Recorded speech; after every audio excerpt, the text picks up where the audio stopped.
New Twitter head Elon Musk says the site would charge a $12 monthly fee to users who want a blue tick by their name indicating a verified account.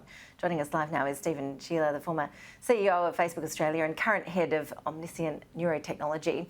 Appreciate your time, thank you. We've seen a lot of tweets from Elon Musk about this in recent days. One of them said, to all complainers, please continue complaining. He said it will cost $8. The figure has been moving around and might depend on which country people are using in. What do you make of this? Do you think it'll work?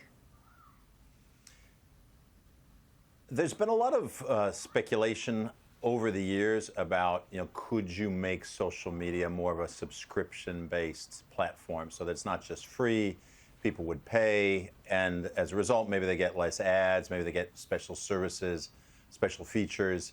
And Twitter's been experimenting with this for a little while and on a very small scale. And what he's talking about doing now is doing something on a bigger scale. And what's unusual is most CEOs don't talk about that in public over their tweets, kind of debating what the price will be with others that they're talking to. But I think they're going to land in a place where there'll be some sort of charge for that monthly, a monthly charge for that blue tick, and we'll see where that experiment goes. Yeah, it will be fascinating to see. And if you follow Elon Musk on Twitter, he's having some pretty amazing conversations with people like the author Stephen King, with the politician AOC. It's pretty remarkable to see a guy who's so powerful getting into Twitter and having debates with punters on the platform. What other changes are you expecting in terms of what the new era led by Elon Musk will mean for Twitter? I think broadly, there'll probably be three things that change. So one is there'll be these subscription type options that'll emerge. I think he's going to try to become a little less dependent on advertising revenue as part of the business model. So that's one. I think two, there'll be some attempt to make the platform somehow less moderated or more open in terms of speech. I think that's not going to wind up maybe quite as far as some people think. The problem that he has is it still needs to be a relatively sane platform in order to attract advertisers, where, again, Twitter still needs those advertisers' money, and advertisers don't like places that are toxic to put their ads, so I think there'll be a little restraint there. And then the third thing is, this may be less visible to the public immediately, but he has talked about trying to turn Twitter into some sort of super app, akin to what WeChat does in China, where you can pay for things, there's all kinds of services bundled into the app. Now, that's something that he has big plans about doing. That'll probably take a while to launch, but I think that's the third thing that he'll try to do during his tenure at Twitter. I've seen plenty of people threatening to leave Twitter altogether in response as a sort of protest to Elon Musk taking over. We see similar things. We've seen similar things in the past at Facebook as well. Plenty of people threatening to leave because they don't like a certain policy position. Is that actually happening? Are people leaving in droves, or are those protests obviously sometimes not carried through?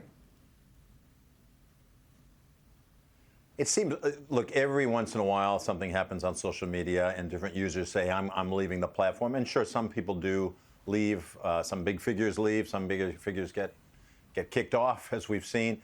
But I think overall, these won't be big numbers. It won't be a big effect on the overall user base or user growth of Twitter. It's just too big a platform, hundreds of millions of users. I don't think it's going to make a big difference. I think the bigger fear for Twitter is that advertisers leave. And that is very possible because Twitter it's a big-ish platform, but it is not big enough to be important to most advertisers. It's not essential to their advertising, their marketing plans, and so they can very easily pause their spending on Twitter and then spend that money somewhere else, someplace like Facebook or Instagram or TikTok. And so that's a big problem for him. It's not so much users leaving, it's more advertisers leaving. And so of those hundreds of millions of users, do we know how many are fakes, how many are fake bots on the site? Well, if you ask Elon Musk, he'll say that, no, we don't. And that's one of the things he wanted to get to the bottom of. And that's always been a problem on social media in general. And it's been a particular problem with Twitter, in part because you can be anonymous on Twitter. Facebook is a different type of platform where you have to be an authentic person to be on Facebook. They still have a bot problem on Facebook, though, as well. But these platforms are pretty good at removing a lot of that stuff. The AI has gotten very good at understanding who's real, who's not. And so I think that, again, I think Musk is going to find that the problem with fake accounts is probably not as big as he thought it was, and they've done a pretty good job in managing it, to this point in time. So I don't think there's a large percentage of fake accounts on Twitter. I haven't seen the data. I'm not inside Twitter, but that would be my guess. Everyone wants to know if Donald Trump will be back on the platform. It looks like banned users will be allowed back on under Elon Musk, but it sounds like that's not going to be happening until after the midterms. Well, it looks like it looks like Musk has, and probably wisely, he said, I'm going to put together a moderation panel or board, and that board is going to review these things like Donald Trump. Now, of course, Musk is going to appoint that board. He has control over ultimate say on what that board recommends and what he carries out. But I think what he's trying to do is create a bit of a break on his own decision making so that he's got somebody to point to be able to say, well, that's their recommendation or not, and he can slow down some of these things. I think he realizes that, just reinstating Donald Trump or other people on the platform probably needs a little bit of extra thought before you just do it too quickly, because it does have other consequences for folks like advertisers. Stephen, fascinating to get your insights as we watch in real live time changes happening over on the Twitter social media platform. Thanks so much for your insights. Thank you.